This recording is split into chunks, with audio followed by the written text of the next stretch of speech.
السمیع العلیم العظیم الحفیظ بوجہ الکریم وسلطانہ القدیم من الرجس الخبیث المخبث الشیطان اللعین الرجیم وقبیلہ ونفخہ ونفسہ وہمزہ بسم اللہ الرحمن الرحیم۔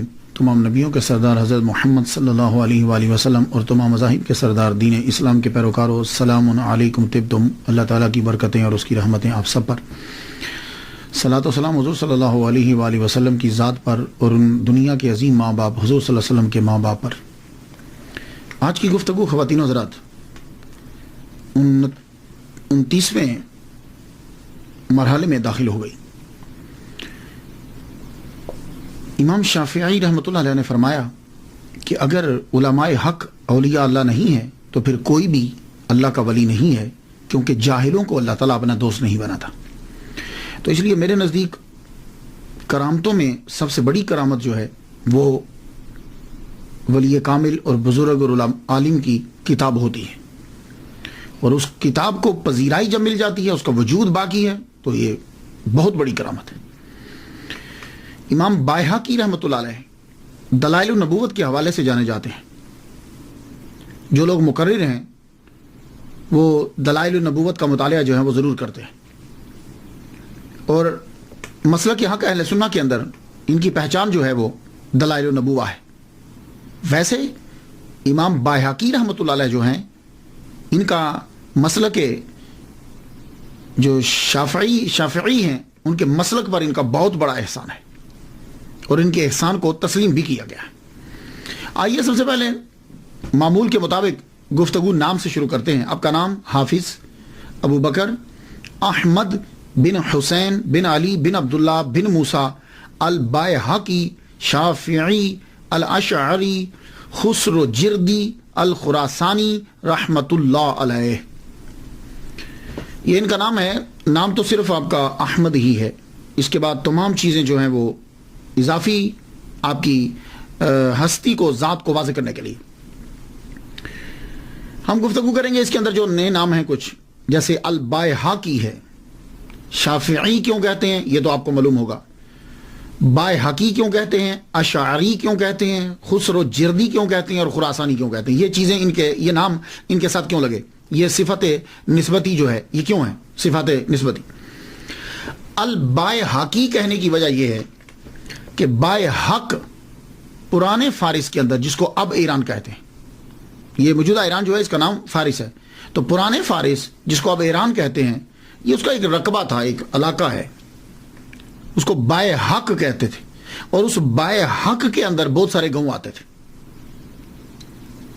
یعنی اس کے اندر چھوٹے چھوٹے ٹاؤن جو ہیں وہ اس کے اندر آتے تھے۔ تو انہی میں سے ایک خسرو جرد بھی تھا۔ جیسے آپ کہہ لیں نا یہ لاہور، تو اب لاہور جو ہے اس کے اندر بھی علاقے ہیں، لاہور کے اندر بھی علاقے ہیں۔ تو اسی طرح بائہق جو ہے پرانے فارس میں، اب کی بات نہیں کر رہا، پرانے فارس بائہق کے اندر جو ہے نا وہ کچھ اور شہر بھی آتے تھے، خسرو جرد، اس لیے آپ کو خسرو جردی بھی کہا جاتا ہے۔ اور یہ جو بائہق ہے یہ نیشابور کے قریب اور خراساں کے اندر تھا۔ تو پرانا خراساں اور آج کا خراساں دونوں میں فرق ہے۔ پرانا خراساں جو ہے وہ افغانستان تک آتا ہے، پرانا خراساں جو ہے اس کے اندر رشیا کی بھی کچھ اسٹیٹ علاقے آتے ہیں۔ تو پرانا خراساں جو ہے وہ اور تھا، اور آج کا خراساں جو ہے وہ اور ہے۔ تو اس لیے جب ہم کبھی بات کرتے ہیں کہ پرانے دور کی جب بات کرتے ہیں کہ وہ خراسانی ہیں، تو آپ اس میں فوراً یہ نہ سمجھیے گا کہ یہ شاید ایران کے تھے۔ وہ اس میں رشیا بھی آتا ہے، اس کے اندر افغانستان بھی آتا ہے، پاکستان کا کچھ حصہ بھی آتا ہے اس کے اندر۔ وہ پرانا خراساں جو ہے وہ اور تھا، اس کے اندر عراق کا بھی کچھ حصہ تھوڑا سا جو ہے وہ شامل ہوتا ہے، اس طریقے سے۔ تو خراساں جو ہے تو آج کل بھی خراساں ہے، اس دور میں بھی خراساں تھا، تو یہ سارے خراساں کے اندر آتے ہیں۔ جیسے آپ سمجھ لیجیے کہ خراساں ایک صوبہ ہے، اور اس کے اندر جو ہیں یہ سارے شہر جو ہیں وہ بائہق بھی اس کے اندر آ جاتا ہے، اس کے اندر خسرو جرد بھی اس کے اندر آ جاتا ہے۔ تو بائہق جو ہے یہ خراساں کے اندر آیا، اس لیے آپ کو خراسانی بھی کہا جاتا ہے۔ تو یہ خراساں جو ہے اس پہلے بھی مشہور تھا، آج بھی مشہور ہے۔ اس خراساں نے اسلام کو بڑے بڑے اسکالرز دیے ہیں، فقہا دیے ہیں، علماء دیے ہیں، بڑے بڑے پرانے خراساں ہیں۔ اس میں احمد بن حنبل، امام ابو حنیفہ، امام بخاری، امام مسلم، ابو داؤد، ترمذی، نسائی، امام غزالی، ابو منصور ماتوریدی، امام فخر الدین رازی، یہ سب پرانے خراسان کے علاقوں سے ہی تعلق رکھتے تھے. تو خراسان نے بڑے بڑے اسکالر دیے. تو بائے حق بھی ایک قصبہ تھا. تو امام بائے حقی رحمت اللہ علیہ جو ہے وہ اس قصبے میں پیدا ہوئے. تو اس قصبے کی وجہ سے ان کو بائے حقی کہنے لگے. ایک لفظ تو کلیئر ہوا. اکثر لوگ امام باحقی نے فرمایا، اور پھر اس کے پروننسیشن پہ بھی غور دیجیے گا. امام بیکی بیکی بیکی، ہم اکثر لوگ بیکی بولتے ہیں، لیکن میں ان کو غلط نہیں کہتا. کیوں؟ ہمارے معاشرے میں یہی ہے. اب بتائیے کہ امام بائے حقی بڑا مشکل ہے پروننس کرنا، تو معاشرے نے اس کو اڈاپٹ کر لیا، امام بیکی فرماتے ہیں.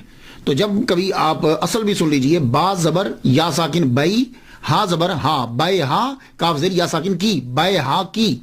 تو امام بائے حقی رحمت اللہ علیہ جو ہیں یہ بائے حق سے تعلق پیدا ہوئے تھے قصبہ میں، اس لیے آپ کو بائے حقی. اب آ گیا کہ ان کے ساتھ اشعری بھی لگتا ہے. یہ اشعری کیا ہے؟ چونکہ آپ عقائد کے اندر ابو الحسن اشعری رحمت اللہ علیہ کے پیروکار تھے، اس لیے آپ کے ساتھ اشعری لگا. یہ جو میں نے سلسلہ شروع کیا ہے، اس کے اندر میں فلسفے کو اور یہ ریسرچ اور یہ چیزیں جو ہیں، یہ اعتراضات، ان چیزوں کو میں بہت کم ٹچ کرتا ہوں. میں تو بس سیدھا سادہ اولیاء کرام کی زندگی جو ہے وہ بیان کرنا چاہتا ہوں. کیوں کرنا چاہتا ہوں؟ ایک دن میں کتاب پڑھا تھا حضرت فرید الدین عطار رحمۃ اللہ علیہ کی تذکرۃ الاولیاء. اس میں ان کی میں شان پڑھتا رہا. وہ ساری زندگی اولیاء کرام کا تذکرہ کرتے رہے. انہوں نے اپنی کتاب کے اندر 96 اولیاء کا تذکرہ کیا ہے، یعنی ٹائٹل باندھ کے. ویسے تو بہت سارے ہیں، ٹائٹل جو ہے وہ 96 اولیاء کا ہے. تو جب آپ فوت ہوئے تھے تو آپ کی قبر پر فرشتوں کا نزول ہوا تھا. وہ پڑھنا اس دن کے بعد میرے اندر شوق پیدا ہوا کہ میں بھی کم از کم جو ہے وہ اتنے تو کروں. زائد ہو جاتے ہیں تو اللہ کا احسان میرے اوپر. تو میں جو ہے نا وہ خالصتاً صرف بیان. لیکن اب کیا کروں، کچھ چیزیں ایسی ہوتی ہیں کہ وہ بہت ضروری ہوتی ہیں مشکل، لیکن آپ پلیز اس مشکل کو بھی تھوڑا سا سن لیجئے، کبھی کام آئے گا. یہ اشعری کیا ہے؟ دیکھیے اصل میں یہ 3 نام ہیں، اشعریہ، ماتریدیہ، حنبلیہ. شروع میں کیا تھا؟ شروع میں یہ تھا کہ حضور صلی اللہ علیہ وسلم کے ظاہری دور کے اندر جب کبھی کوئی مسئلہ ہوتا تھا، لوگ آتے تھے، پوچھتے تھے، چلے جاتے تھے کہ حضور نے کہا دیٹس اٹ. حضور صلی اللہ علیہ وسلم ظاہری طور پر تشریف لے گئے تو اس کے بعد کیا ہوا کہ پھر صحابہ کرام سے جس کو زیادہ پڑا ہوتا وہ اس سے جا کے مسئلہ پوچھ لیتے، ختم. لیکن جب جنریشن آ گئی تابعین کی جنریشن آئی تو وہ کسی نہ کسی صحابی کے پیچھے جو بہت بڑا علامہ ہوتا تھا. تابعین تک یہی سلسلہ چلتا رہا کہ کوئی آدمی مسئلہ پوچھنے آتا تھا تو بتا دیتے تھے. تابعین کے آخر کے اندر کیا ہوا کہ لوگ جو ہیں، اسلام جو ہے وہ پھیلا ایران کے اندر، روم کے اندر، یہ علاقوں میں اسلام جو ہے وہ آگے پھیلا. جب آگے پھیلا تو نئے مسائل جو ہیں وہ پیدا ہوئے. تو کچھ اب مسائل جب پیدا ہوئے تو لوگ جب مسئلہ پوچھنے کے لیے آتے تھے تو محدثین کے پاس احادیثیں ہوتی تھی اور فقہا جو ہیں وہ ان حدیثوں کے سے مسئلہ نکال دیتے تھے. کوئی پوچھتا تھا کہ یہ مسئلہ کہاں سے نکالا ہے، تو آپ فرماتے کہ قرآن کی فلاں آیت سے اشارت النص، اقتضاء النص، دلالت النص، عبارت النص، یا حدیث مبارکہ فلاں ہے، تو وہ بتا دیتے تھے. تو قرآن اور حدیث اس سے مسئلہ جو ہے وہ ان کو واضح کر دیتے تھے تو لوگوں کی سمجھ میں آ جاتا. یہ سلسلہ چلتا رہا آئمہ تک، امام اعظم، امام شافعی، امام مالک اور امام احمد بن حنبل. لیکن ہوا کیا کہ پھر یہ گریک جو ہے، یونان، گریک، اس کے فلسفے نے جو ہے نا وہ مسلمانوں کے اندر دخل شروع کر دیا. عراق کے اندر ہارون الرشید کا جو دور تھا اور یہ جو دور تھے، اس میں فلسفہ جو ہے وہ داخل ہوا. جب فلسفہ داخل ہوا تو اس فلسفے نے مسلمانوں کو گمراہ کرنے کے لیے ایسی چیزیں چھوڑی کہ عقل جو ہے وہ اس کا جواب دینے کے لیے آ رہی ہوتی تھی. اس کو پھر مسلمانوں نے بھی اڈاپٹ کرنا شروع کر دیا. سب سے پہلے حضرت حسن بصری رحمۃ اللہ علیہ کی محفل کے اندر جو بندہ بیٹھا ہوتا واصل، اس نے سب سے پہلے جو ہے وہ آپ پر اعتراض کیا. آپ نے فرمایا کہ تم ہماری محفل سے اٹھ جاؤ. اس دن سے وہ بندہ اور اس کے ماننے والے معتزلہ کہلوائے. بات آپ کی سمجھ میں کچھ آ گئی؟ تو یہ جب فلسفہ آیا ہمارے اسلام کے اندر تو اب فلسفہ اتنا چھا گیا کہ لوگ اس فلسفے کو لے کر مسلمانوں کو گمراہ کرنے لگے. ان میں سے یہ معتزلہ ہیں. تو میں نے جتنی اسٹڈی کی ہے کہ معتزلہ جو ہے وہ کسی نہ کسی طرح ہر باطل فرقے کے بنیاد میں شامل ضرور ہوتا ہے. ابو الحسن اشعری رحمت اللہ علیہ 40 سال تک یہ بھی معتزلہ ہی کی تبلیغ کرتے رہے ہیں، معتزلی فرقے کی ہی تبلیغ کرتے رہے. یہ خود چکے ان کے شاگرد. تو جب یہ ان سے پڑھتے رہے ابو الحسن علی بن اسماعیل اشعری محمد بن عبد الوہاب معتزلی سے پڑھتے رہے، 40 سال تک آپ نے جو ہے وہ اس فرقے کا دفاع کیا ہے. لیکن کیا ہوا کہ ایک دن آپ کی اپنے استاد ہی کے ساتھ جو ہے نا وہ بات شروع ہو گئی.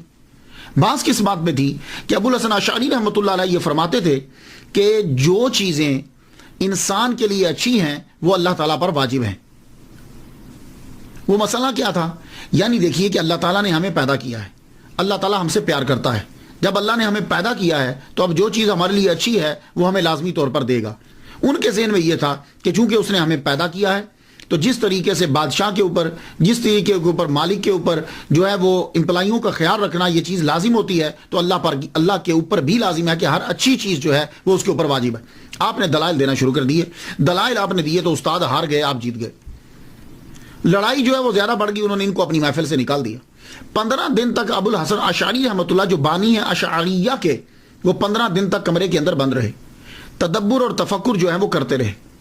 تدبر اور تفکر کرتے رہے کہ حضور صلی اللہ علیہ وآلہ وسلم خواب میں تشریف لائے. یہ ابو الحسن اشعری رحمۃ اللہ علیہ کو یہ اعزاز حاصل ہے کہ آپ ابو موسیٰ اشعری رحمۃ اللہ علیہ کی نسل سے ہیں. ابو موسیٰ اشعری رحمۃ اللہ علیہ جو ہیں، اشعر ایک قبیلہ ہے یمن کا، تو ابو موسیٰ وہاں سے اس قبیلے سے آئے تھے حضور صلی اللہ علیہ وسلم کے پاس اسلام قبول کرنے کے لیے. تو ابو موسیٰ اشعری اشعر قبیلے کی وجہ سے اشعری کہلوائے. تو ابو الحسن اشعری اور آگے سے ان کے ماننے والے جو فالوور ہیں وہ اشعریہ اشعری جو ہیں وہ کہلوائے. تو یہ تھا مختصر سا. تو جب آپ کمرے میں 15 دن بیٹھے، حضور کی زیارت ہوئی، تو آپ نے کہا کہ معتزلہ فرقے کو چھوڑ دو، یہ ٹھیک نہیں ہے.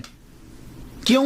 اس لیے کہ وہ کیا کرتے تھے کہ انہوں نے اللہ تعالیٰ کی جو صفات تھیں ان کو اللہ کو مجسم بنا دیا تھا کہ اللہ کے ہاتھ ہیں، اللہ کا چہرہ ہے، اللہ تعالیٰ کے جو ہے نا وہ کان ہیں، یہ پاؤں ہیں، یہ چیزیں ثابت کر دی تھی جیسے انسان کی ہوتی.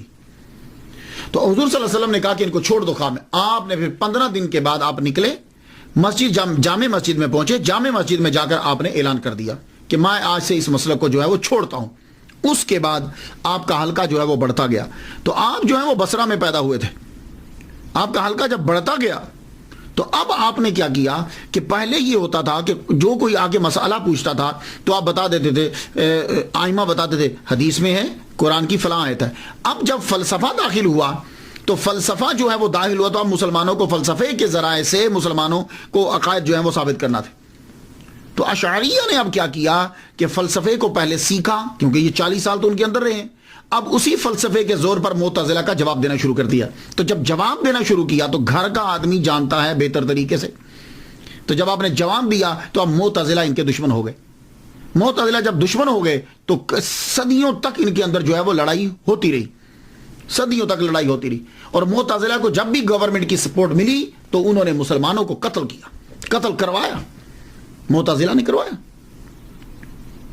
لیکن اشعریہ اور ماتریدیہ ان لوگوں نے مل کر اتنی کتابیں لکھی اور اتنی تقاریریں کی اور اتنی تبلیغ کی کہ معتزلہ کا جادو بالکل ٹوٹلی ختم کر کے رکھ دیا. تو جو شافعی تھے وہ اشعریہ کہلوائے کیونکہ انہوں نے اسی طرف رخ اختیار کیا، اور جو حنفی تھے وہ جب فلسفہ آ گیا تو پھر ماتریدیہ کہلوائے. بات اب کچھ سمجھ میں آ گئی. تو اشاعرہ جو تھے، اشاعرہ جو تھے بڑی خدمت کی انہوں نے. امام غزالی نے احیاء العلوم اور الاقتصاد لکھ کر معتزلہ کے تابوت میں کیل ٹھوک دیا. امام فخر الدین رازی شافعی رحمۃ اللہ علیہ نے مطالب عالیہ، مباحث مشرقیہ، 40 فی اصول الدین اور اساس التقدیس میں عقل اور فکر کے خزانے لوٹا دیے. اللہ تعالیٰ نے ان کو پھر فلسفہ آتا، انہوں نے فلسفے سے، منطق کے ذریعے سے پھر جواب دیا اور اسلام کو بچا. ورنہ اگر یہ اشعریہ اور ماتریدیہ نہ آتے تو معتزلہ اپنے فلسفے کے زور پر عقلوں پر قبضہ کر لیتے، لوگوں کے عقائد کو خراب کر دیتے. قرآن و حدیث تو ٹوٹلی انہوں نے چھوڑ ہی دی تھی. قاضی ابو بکر باقلانی، ابو اسحاق شرازی، امام غزالی، امام فخر الدین رازی، جب ان کی تعلیمات عام ہوئی معتزلہ اب ختم ہوتے چلے گئے. تو یہاں تک کہ 380 ہجری میں اشعری عراق میں چھا گیا. چونکہ ابو الحسن اشعری نے فقہ ابو اسحاق سے سیکھی اور وہ شافعی تھے، اس لیے اشاعرہ فقہ میں امام شافعی رحمۃ اللہ علیہ کے پیروکار ہوئے. تو امام بائحقی رحمۃ اللہ علیہ چونکہ شافعی ہیں اس لیے انہوں نے جو ہے وہ اشعری جو ہے ان کے ساتھ لگتا ہے تو یہ اشعریہ کو ہی انہوں نے اپنایا. اب کچھ سمجھ میں آ گیا؟ میں معذرت چاہتا ہوں کہ مجھے ذرا ادھر جانا پڑا. تو امام بایہقی رحمۃ اللہ علیہ کے ساتھ جو اشعری لگتا ہے وہ اس لیے کہ اشعریہ عقائد کے اندر یہ ان کو فالو کرتے تھے. تو حنفی جو ہے زیادہ تر ماتریدیہ ہیں. تھوڑا سا فرق ہے, یہ کوئی اتنی بڑی لڑائی کا چکر کوئی نہیں ہوتا. اشعریہ کے نزدیک سمپل سمجھاتا ہوں, ویسے تو بہت سارا ہے. سمپل یہ ہے کہ اشعری کہتے ہیں کہ جو چیز انسان کے حق میں فائدہ مند ہے, جیسے رزق فائدہ مند ہے, بارش فائدہ مند ہے, دھوپ فائدہ مند ہے, پانی فائدہ مند ہے, ہوا فائدہ مند ہے, یہ اللہ پر واجب نہیں ہے. ہاں وہ احسان کرتا ہے ہم پہ کہ ہمیں دیتا ہے, اس پہ واجب نہیں. کیوں؟ اس لیے کہ وہ بادشاہ نہیں ہے, اس لیے کہ وہ کوئی باس نہیں ہے, وہ مالک ہے, ہم اس کی مملوک ہیں. تو مالک اور مملوک جو ہے وہ اس کے اوپر لازم کچھ نہیں ہوتا, ہر چیز کا بدلہ دینا واجب نہیں ہے, یہ اس کا احسان ہے, کیونکہ ساری کائنات اس کی مملوک ہے اور مملوک کا مالک پہ کیا استحقاق.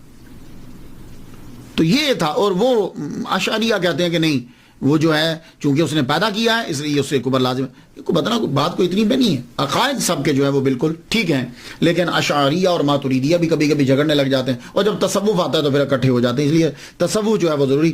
میں ڈیٹیل میں نہیں جاتا, اگر آپ کو مزید پڑھنا ہو تو ایک بہترین کتاب بتا دیتا ہوں آپ کو. مولوی نجم الغنی خان رامپوری, بڑی زبردست کتاب لکھی انہوں نے, مذاہب الاسلام, اسے آپ جا کے پڑھ لیجئے گا. تو اب آپ سمجھ گئے ہوں گے کہ امام بایہقی رحمۃ اللہ علیہ کے ساتھ اشعری جو ہے وہ کیوں لگتا ہے. تو شافعی اشعری اور خسرو جردی, وہ میں نے آپ کو بتا دیا ہے, خراسانی, کیونکہ وہ صوبے کا نام ہے, اس حوالے سے ان کو کہا جاتا ہے. اب آ جائیے, امام بایہقی رحمۃ اللہ علیہ نے تعلیم جو ہے وہ سیکھی, اللہ تعالیٰ نے ان کو چنا.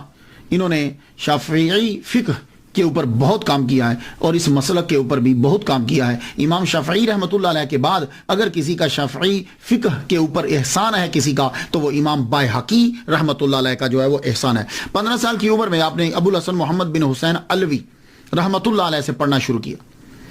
آپ کا سفر جاری رہا, عراق, حجاز, زیادہ تر آپ نیشاپور کے اندر جو ہے وہ رہے. نیشاپور کے اندر, نیشاپور بھی کہتے ہیں, نیشاپور کے اندر آپ نے زیادہ پڑھا. اور آپ کے تقریباً کہتے ہیں کہ 100 جو ہیں وہ آپ کے استاد ہیں, لیکن سب سے پسندیدہ آپ کے استاد جو ہیں وہ 2.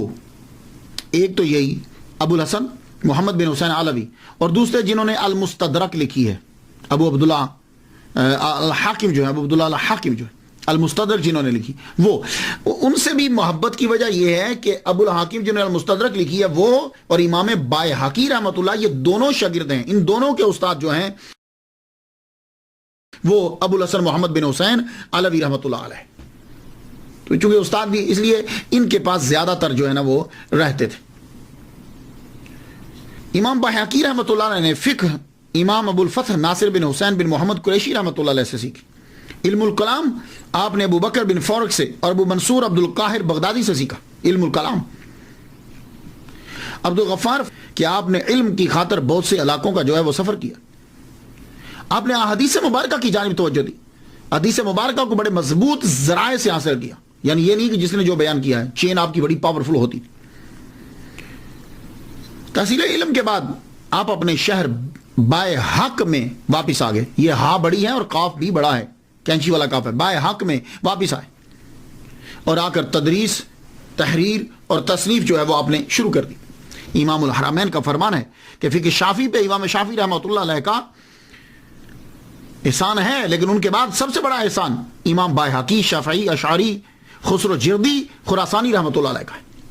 اس کی وجہ کیا ہے کہ امام بایہقی رحمۃ اللہ علیہ نے جو چیزیں بکھری پڑی تھی, لوگوں کی پہنچ سے دور تھی, ان سب کو محنت کے ساتھ جمع کیا. یہ کام آپ نے اپنی زندگی کے اندر کیا.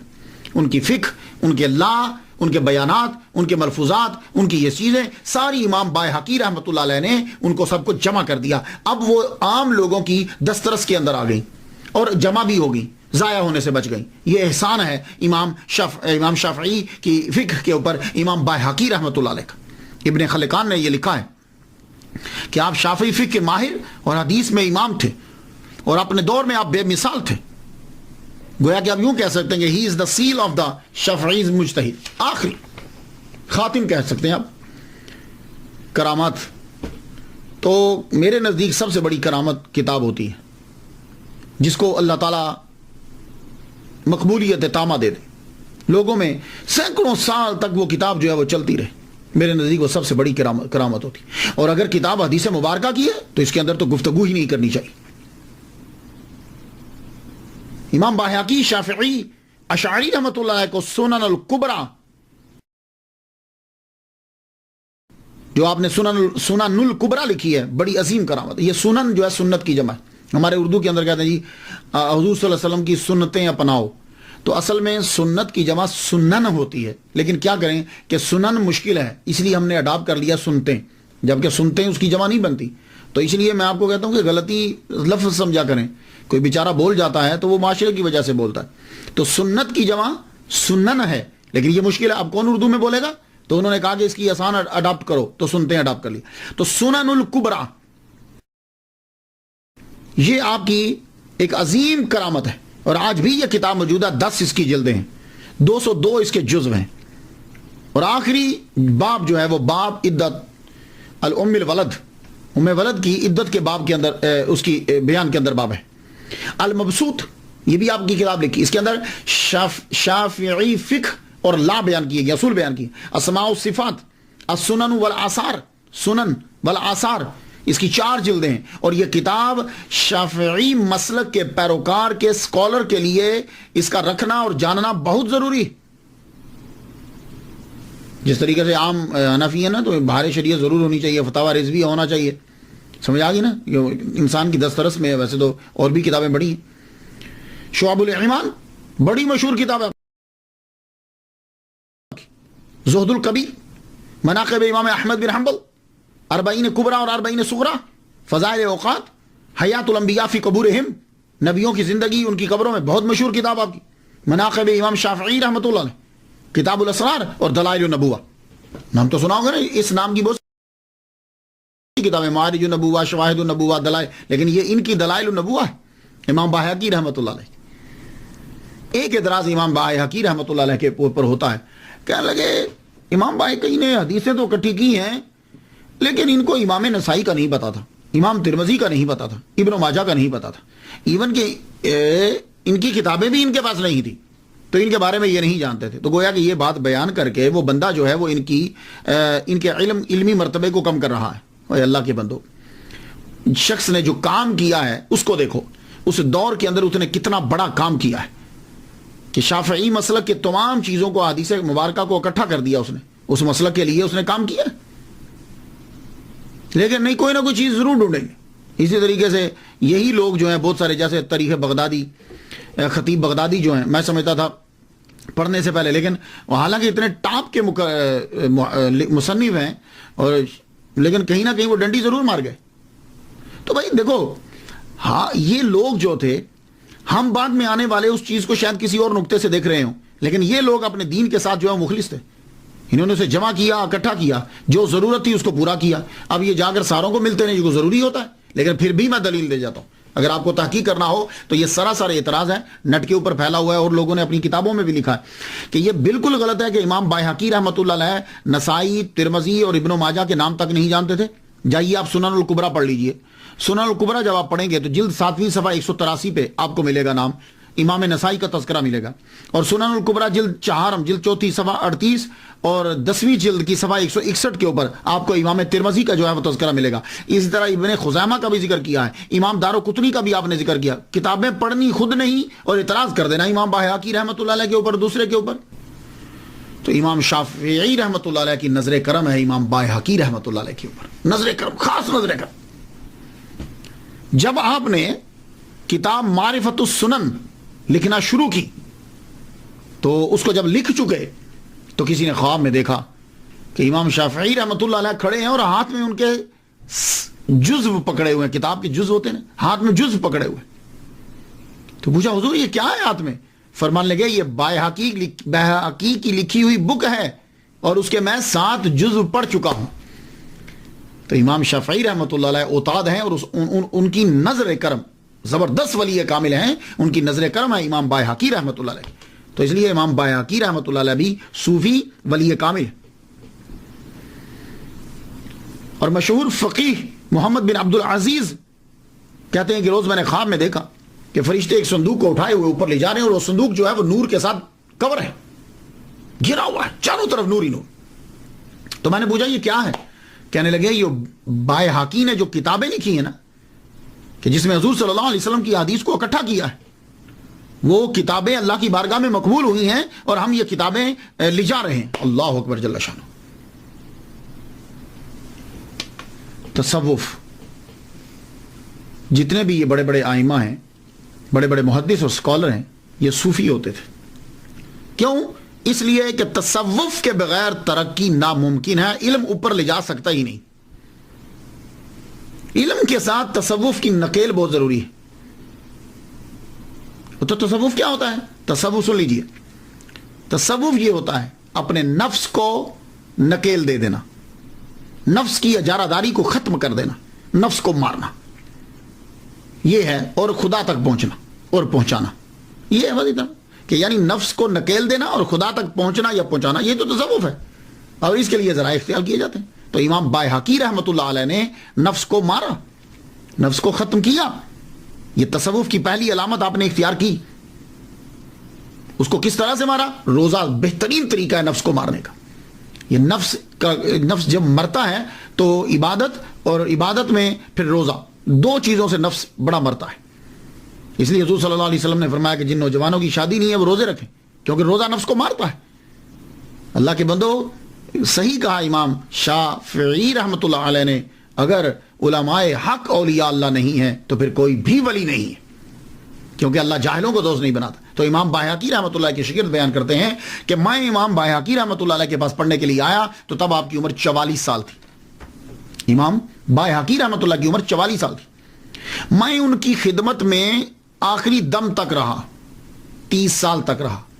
تو وہ شاگرد کہتے ہیں کہ میں نے 30 سال میں کبھی نہیں دیکھا ممنوع دنوں کے علاوہ کہ آپ کبھی بے روزہ ہوں، کہ روزہ کے بغیر ہوں. عید کے دن آپ روزہ نہیں رکھ سکتے، آپ سمجھتے ہیں اس بات کو، عید کے دن روزہ نہیں رکھ سکتے. تو کہا کہ جن دنوں میں منع ہے اس دن کے علاوہ میں نے کبھی نہیں دیکھا کہ آپ نے روزہ نہ رکھا ہو. تو 30 سال تک آپ نے اپنے نفس کو مارا روزہ رکھ کے. لیکن یہاں پھر اعتراض ہوتا ہے. اب دیکھیے نا، لوگ جو ہیں اعتراض، سب سے آسان ترین چیز نکتہ چینی ہوتی ہے. کیا لگے یہ کیسے جائز ہو گیا، ہمیشہ روزہ رکھنا ٹھیک نہیں ہوتا. تو امام نووی یا نواوی، انشاءاللہ الرحمن میری نیکسٹ گفتگو جو ہے ان کے اوپر ہے. تو امام نووی اور نواوی دونوں پروننسیشن ہے. تو امام نووی رحمۃ اللہ علیہ نے شرح مسلم میں پھر اس کے اندر جواب آپ نے دیا. آپ نے فرمانے لگے کیسے اعتراض کرتے ہو امام بائحاقی رحمۃ اللہ علیہ کے اوپر؟ خود حضرت عمر رضی اللہ تعالیٰ عنہ صائم الدہر تھے، خود حضرت عبداللہ ابن عمر رضی اللہ تعالیٰ عنہ صائم الدہر تھے، حضرت بی بی عائشہ صدیقہ رضی اللہ عنہ، اسی طرح ابو طلحہ جو ہیں وہ بھی روزے رکھا کرتے تھے. امام شافعی رحمۃ اللہ علیہ خود جو ہے وہ صائم الدہر ہیں. کیسے اعتراض کرو گے تم؟ ان پر بھی پھر اعتراض کرو. تو بھائی دیکھو، وہ اور چیز ہے. وہ کون سے روزے ہیں؟ وہ ہوتے ہیں کہ آدمی بیچ میں کھائے ہی نہ. لیکن اگر کوئی سحر میں اور افطاری میں کھاتا ہے تو اس کا مطلب یہ ہے کہ وہ مکروہ نہیں ہے. وہ اب تھوڑا کھاؤ، وہ آپ کی اپنی مرضی ہوتی ہے. اللہ اکبر جل شانہ. چنانچہ ہمیشہ روزہ رکھنا مکروہ نہیں ہے جب آپ سحر کرتے ہیں اور افطار کرتے ہیں. امام بائحاقی رحمۃ اللہ علیہ ہی put into practice his knowledge. اور یہی جو ہے صوفیہ کا جو ہے وہ ترائے امتیاز ہے. کم کھانا، کم سونا اور فضول گفتگو چھوڑنا، یہ تو تصوف کی علامات ہیں، اسباق ہے. امام بائحاقی رحمۃ اللہ علیہ شاعر بھی تھے، لیکن شاعری وہ کرتے تھے کہ جس کے اندر حقیقت، توحید اور رسالت اور حقیقت ہو. میں 4 مصرے سنا دوں آپ، سنیے قدر. من اعتز بالمولى فذاك جلیل ومن رام عزا عن سواه ذلیل. جو اللہ سے عزت حاصل کرنا چاہتا ہے وہ مرتبے والا ہوتا ہے، اس کو عزت مل جاتی. ومن رام عزا عن سواه ذلیل، اور جو اللہ کے علاوہ کسی سے عزت کا ارادہ کرتا ہے تو ذلیل ہو جاتا ہے. بڑی زبردست گفتگو کی.